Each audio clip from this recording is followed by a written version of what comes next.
ছোট সময় মা একখান কথা কইতো, নিজে বালা তো জগৎ বালা। কিন্তু বর্তমান সময়ে আশেপাশের পরিবেশ পরিস্থিতি আমার উপরে হওয়া অনেক কিছুই দেখা মনে হইতেছে যে এটা হইতেছে সবচেয়ে বড় মিথ্যা কথা, যে নিজে বালা তো জগৎ বালা। আমার কাছে তো মনে হয় আপনি যত বেশি ভালা, আমি যত বেশি ভালা, মানুষ ঠিক ততই বেশি আপনারে আর আমারে বাজ দেওয়ার জন্য রেডি থাকবো। হ্যালো এভরিওয়ান, সবাই আসসালামু আলাইকুম। সবাই কেমন আছেন? আশা করি আপনারা সবাই অনেক অনেক অনেক বেশি ভালো আছেন।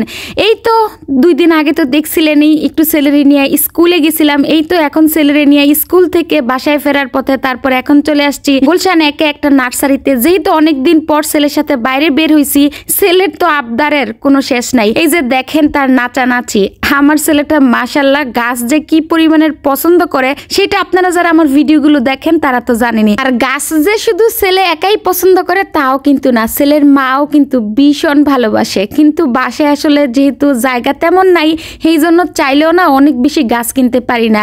যাই হোক, এই তো এখানে আসার পর গাছগুলো দেখে এতটা ভালো লাগতেছিল, মানে মনটা যেমন একদম ভরে যাইতেছিল। কিছু কিছু জিনিস দেখলে না একদম আত্মার একটা তৃপ্তি আসে বলে একটা কথা আছে না, এই গাছগুলো দেখে কিন্তু ঠিক আমারও আত্মার তৃপ্তি চলে আসছে। তো এই তো গাছগুলো দেখতেছিলাম, আমার এত ভালো লাগতেছিল। তারপর পছন্দ মতো কয়েকটা গাছ কিনে নেই আর কি, যেগুলো আসলে রৌদ্র ছাড়াই হয়। সেই গাছগুলো সবসময় আমি কেনার চেষ্টা করি, কারণ আমার বারান্দার মধ্যে যেহেতু রৌদ্র আসে না, এই জন্য সবসময় মানে যেই গাছগুলো ছায়াতেই মানে ভালো থাকে সেই গাছগুলো নেই। এই ফুলগুলো এত এত এত বেশি সুন্দর ছিল, বারবার মনে হইতেছিল যে এই ফুলগুলো বাসায় নিয়ে যাই। কিন্তু যেহেতু আসলে রৌদ্র ছাড়া এই ফুলগুলো ভালো থাকবো না, এই জন্য কিন্তু এই ফুলগুলো নেওয়া হয়নি। যাই হোক, ফুলগুলো দেখার পর বারবার মনে হইতেছিল মানুষের মনটা যদি ঠিক এরকম ফুলের মতো সুন্দর হইতো।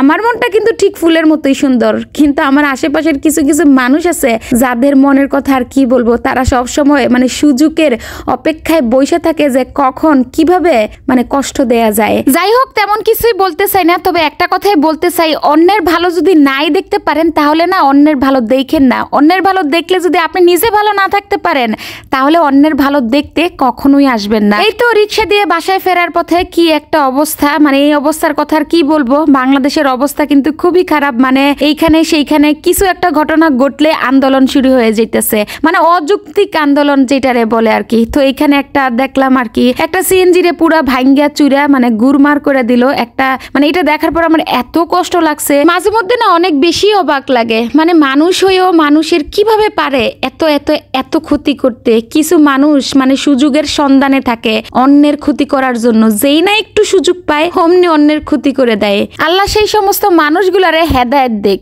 যারা কিনা অন্যের ক্ষতি করে, যারা কিনা অন্যের ভালো দেখতে পারে না, তাদেরকে আল্লাহ হেদায়েত দেখ। আজকে তো অনেক বেশি ভয় পাইছিলাম, মনে হইতেছিল যে না জানি আমাদের উপরই কি জানি কি ঘটনা ঘটে যায়। ভয়ে ভয়ে আসলে বাসায় আসছি। এই তো বাসায় এসে আর কি গাছগুলো জায়গা মতো রেখে দিলাম, তারপর একটু পানি স্প্রে করে দিলাম আর কি। তো যাই হোক, ভিডিওখানে কেমন লাগছে অবশ্যই কিন্তু কমেন্ট করে জানাইতে ভুলবেন না। সবাই অনেক অনেক অনেক বেশি ভালো থাকবেন। আজকের মতো বিদায় নিয়ে নিলাম, আল্লাহ হাফেজ।